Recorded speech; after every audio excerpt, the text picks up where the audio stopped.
बिल्कुल नाजुक बने, क्या कहना चाहेंगे? वर्तमान समय में जो हमारे देश की स्थिति बनी हुई है, अगर इस पर प्रकाश डालना है तो एक छोटा सा मैं आपके सामने वाकया रखना चाहता हूँ। पिछले 10 सालों से चल रहा था निर्भया का केस जी। 10 साल बाद निर्भया के केस में जो दोषी पाए गए थे उन्हें सजा मिली।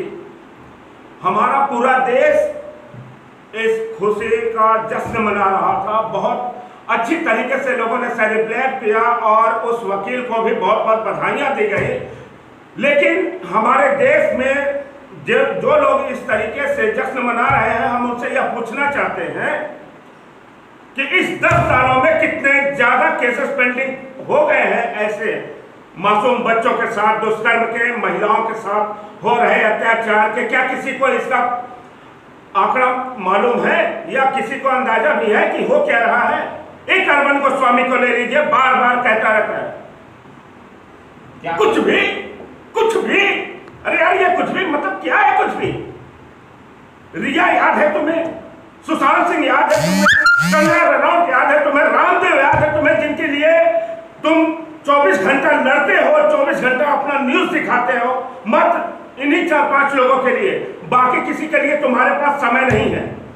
तो इस तरीके से हमारी मीडिया खुद कर रही है। नाम रख दिया आर न्यूज पूछता भारत। अरे कौन सा पूछता भारत? तुम तो खुद अन्याय कर रहे हो देश वालों को, खुद तुम गलत तरीके से तुम सिर्फ फंसाते जा रहे हो उन्हें। एक तरीके से कह लीजिए कि भंवरजाल में फंसा रहा है और कुछ भी नहीं कर रहा है। अरविंद गोस्वामी, हर मीडिया वो होनी चाहिए जो समाज और सरकार के बीच का जो सही रास्ता है उस रास्ते को साफ और क्लियर बताए। हमेशा मीडिया द्वारा घटनाओं को प्रकाशित किया जाता है कि यहाँ पे घटनाएं हुई, वहां पे घटनाएं हुई, लेकिन आज तक मीडिया के द्वारा यह क्यों नहीं बताया गया कि यह घटना सॉल्व हुई, वो घटना सॉल्व हुई? कभी बताया जाता है? कभी ऐसी बातें सुनने को नहीं मिलती है किसी को। निर्भया के बाद कानून बने देश में, लेकिन उन कानूनों का अच्छे तरीके से वो कानून सिर्फ पेपर पे है, गवर्नमेंट के पास है, पेपर पे सारे कानून है।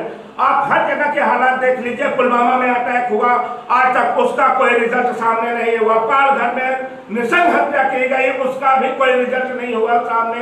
अभी तत्काल ममता बनर्जी बनी है मुख्यमंत्री वेस्ट बंगाल में, उसका कोई रिजल्ट नहीं आया सामने। ममता बनर्जी कहती है कि बीजेपी का यह चाल है, केंद्र सरकार रिपोर्ट मांगती है कि रिपोर्ट वहां से भेजो, क्या हाल चाल है, वहां के कितने लोग मरे, कितने लोग जिंदा है।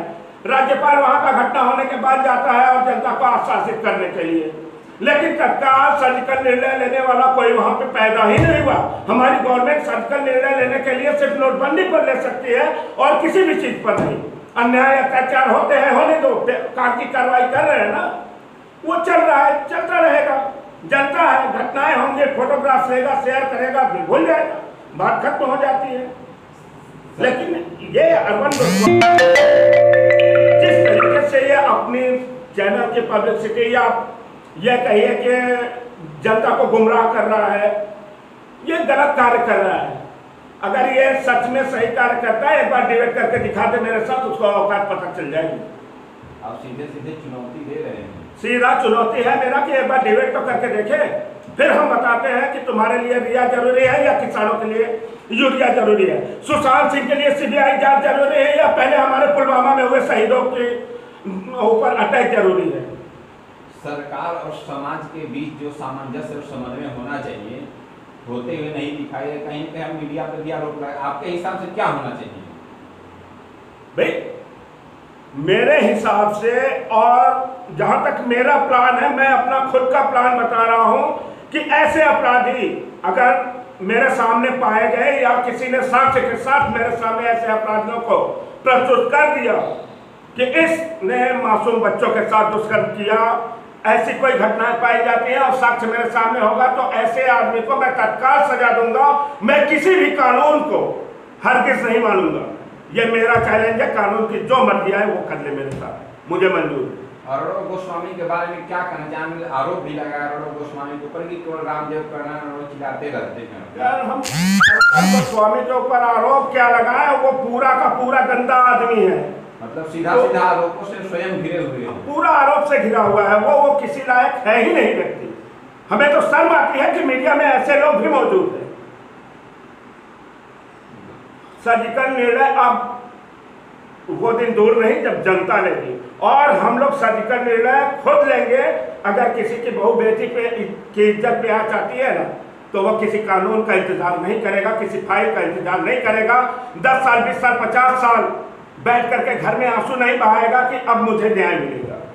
अब होगा सर्जिकल निर्णय, वो करके दिखाएंगे। वो कौन करेगा? हम लोग खुद करेंगे। कानून हाथ में लेने के लिए मैं तैयार हूँ ऐसे जघन्य अपराधों के लिए। फिर चाहे कैसा निर्णय हो देखेंगे बाद में। जैसे